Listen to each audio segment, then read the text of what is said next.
Hey everyone, this video is introducing the Scarlet Ibis, which is going to be our next story by James Hurst. One of the quotes that we're going to see and a topic that we're going to be discussing as we take a look at this story is this idea of pride.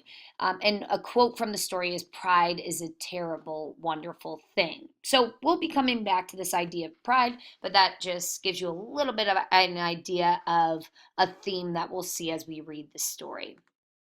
Now, some of the skills we're going to focus on throughout this unit are going to be understanding how an author creates mood. So, you yourself have been doing some work on trying to create mood in your own writing. We're also going to be working on drawing conclusions, supporting details, and analyzing symbols. And again, you're doing a little practice with symbolism prior to jumping into the story. Now, as far as drawing conclusions goes, the process for this, you use this all the time without even necessarily recognizing it. So I like to think of this in terms of going to the doctor. You don't just go to the doctor takes one look at you and goes, yep, you have the flu.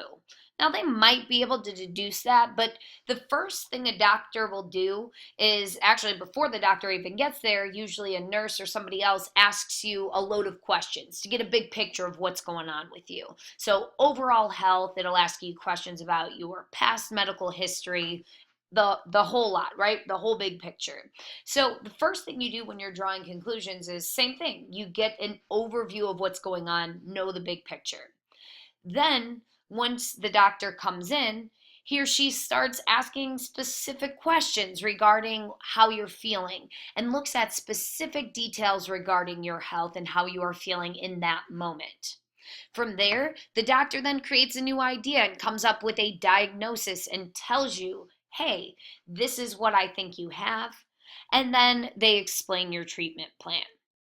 Now, we do something similar when it comes to literature when we're trying to draw a new conclusion. So, you did this when you wrote your most dangerous game essay or paragraph.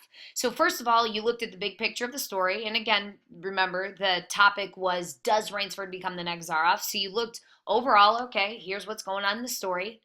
Then what we had you do is you zeroed in on details that supported both sides of the argument. So you had to find details that supported, yes, Rainsford does become the next Zaroff, and no, he does not become the next Zaroff. Now, from there, you had to create a new idea. So you had to state he either does or doesn't become the next Zaroff. And then we had you analyze and explain the importance of that conclusion. So that's going to be our drawing conclusions process, and we're going to use this throughout to draw conclusions about characters, scenes, so on and so forth. The next skill we're going to also take a look at is deeply linked to your drawing conclusions skills, so in process. So for supporting details, you're still looking at the big picture first. Then in order to find details, you already have to have had your conclusion. So you come to a conclusion, then you need to be able to locate and annotate or locate and find specific details to prove that conclusion. So basically, in supporting details, you already know your conclusion or you have an inkling about what your conclusion is, and then you're going back and finding details to support that conclusion. All right, so those are the two processes that we're going to be focusing on throughout this unit. And again, we're also going to keep in mind author's craft, specifically mood and how an author creates mood, and then also symbolism.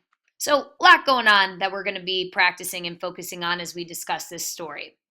Now, again, I had mentioned earlier on one of the themes that we'll see pop up is this idea of pride and how pride can be this terrible, wonderful thing. And then, as it says here, pride is a terrible, wonderful, or excuse me, pride is a terrible, wonderful, terrible thing. That's worded incorrectly. There's an extra terrible in there somewhere. I believe it should read, pride is a terrible, wonderful thing, a seed that bears two vines, life and death. Now, as we read, make sure we're considering what the author is trying to convey about pride and the author's relationship with pride, or at least our protagonist's connection with pride in the story. Now, moving along to a little bit about the story. So, the title is The Scarlet Ibis. Now, the whole bird or the whole book isn't about this bird, so We could probably determine right off the bat that it's symbolic in some sort of way. So, just so you know what an ibis is, a scarlet ibis is a bird, usually lives in tropical South America and islands of the Caribbean. It would be very rare to find an ibis in North Carolina, which is where our story is taking place. As far as the setting goes of our story, it takes place between the years 1911 and 1918 on a cotton farm in North Carolina. Hearst, who is our author, uses the local names of plants to create powerful symbols. Make sure we're paying attention to imagery present throughout the story. So he really tries to evoke our senses numerous times throughout this story. Pay close attention to it. We'll be bringing this up in our discussions. Also, just to note, the story takes place during World War One. There's not a ton of mention, but there are a number of allusions to the war, which you may or may not pick up on, so be on the lookout for those.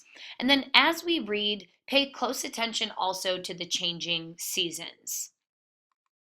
Now, as far as point of view goes, this story is told in the form of a flashback. So, at the time of the flashback, Brother, who is our narrator, we never find out his name, but we'll call him Brother. He's 12 years old and he's telling this story as an adult, but he's putting himself back into that viewpoint of a 12-year-old boy telling this story. So, if you think about it, this is going to affect how the story is told because he's trying to give us insight into what he was thinking at the time, but he also has the perspective of an adult looking back, reflecting on a time that has long ago passed.